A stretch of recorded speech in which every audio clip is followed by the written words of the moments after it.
রমজানের ওই রোজার শেষে এলো খুশির ঈদ। তুই আপনাকে আজ বিলিয়ে দেশন আসমানি তাগিদ।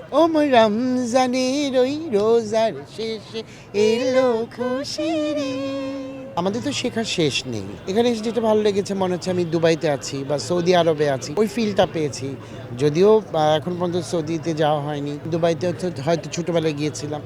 তারপরে মনে হচ্ছে যে দুবাইতে বসে আছে। লুইপাকে আমি সংযুক্ত করিনি, মানে ও অনেক জনপ্রিয় একজন সঙ্গীত শিল্পী, আমাদের ভালোবাসার মানুষ। লুইপাকে আমি ছোটো বোনের মতো অনেক ভালোবাসি, অনেক শাসন করি, অনেক আদর করি। আপনারা জানেন কিনা জানি না, লুইপার সাথে কিন্তু আমার অনেকগুলো শ্যুট হয়েছে, আমার ফটোশ্যুট হয়েছে, আমার মডেল হয়েছে। সেই জায়গা থেকে ওর সাথে একটু ক্লোজ হয়ে গেছি, যেহেতু ও অন্য জগতের মানুষ, আমি অন্য জগতের মানুষ। লুইপাকে যখন আমি মডেল হিসেবে নেই তখন থেকে মনে হয়েছে না, ওর মন মানসিকতা খুব ভালো, ওর সাথে মেশা যায়, ও খুব আন্তরিক, ভালোবাসা দিতে জানে, ভালোবাসা দিতেও পারে।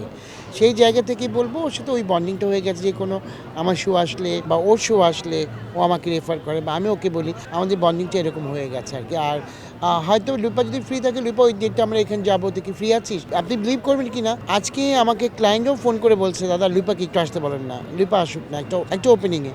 আমি বললাম ঠিক আছে। তখন রাত ওকে একটার সময় ফোন দিয়েছিল, লুপা কালকে ফ্রি আসছিস? তখন বললো যে হ্যাঁ দাদা কেন? আমি বললাম যে এরকম ক্লায়েন্ট তোকে চাচ্ছে, বলছে তুই যেন থাক। হয়তো ওই ক্লায়েন্টের ভালো লেগেছে ওকে, বা ওর বিহেভ বা ওর গান, সেই জায়গায় থেকে হয়তো বা ওকে চাচ্ছে। এই যে ক্লায়েন্ট চাইলে কি করব, ওইভাবেই লিপাকে নেয়া। আমার ওর পুরোনো দিনের গানগুলো খুব দোলা দেয়। আর রিসেন্ট একটা গান গেয়েছে চুরি ছমছম, সেটা তো অনেক অনেক ভিডিও ভাইরাল হয়েছে। আমি নিজেও ওইটা অনেক শ্যুট করেছি, অনেক ওর সাথে অনেক আমি অ্যাক্টিং করেছি, এবং অনেক সেলিব্রিটিরে ওর সাথে করেছে। সেই জায়গা থেকে বলবো ওর এই গানটা আমার খুব ভালো লাগে। আর ও যখন পুরোনো দিনের আমাদের সাবিনা ম্যামের, রুনা ম্যামের যে গানগুলো গায় বা কলকাতার জনপ্রিয় শিল্পীদের গানগুলো গায়, ওগুলো খুব ভালো গায়। ওই গানগুলো বেশি ভালো লাগে। ও মানে ও সফট গান করলে আমার কাছে বেশি ভালো। আসলে দাদা আমাকে অনেক বেশি আদর করে, অনেক বেশি ভালোবাসে। তবে এই ভালোবাসাটা আপনারা যেরকম দেখছেন হুট করে, আসলে হুট করেই হয়নি। এটা মানুষের সম্পর্ক আসলে আস্তে আস্তে বিল্ড আপ হয়। এবং এরকম একজন মানুষ যিনি আসলে প্রফেশনালিও একজন, খুবই বলবো যে একদম আসলে প্রফেশনাল মানুষ, এবং একই সাথে ব্যক্তিগত মানুষ হিসেবে আসলে খুব ভালো, যার সাথে একটা সুন্দর সম্পর্ক।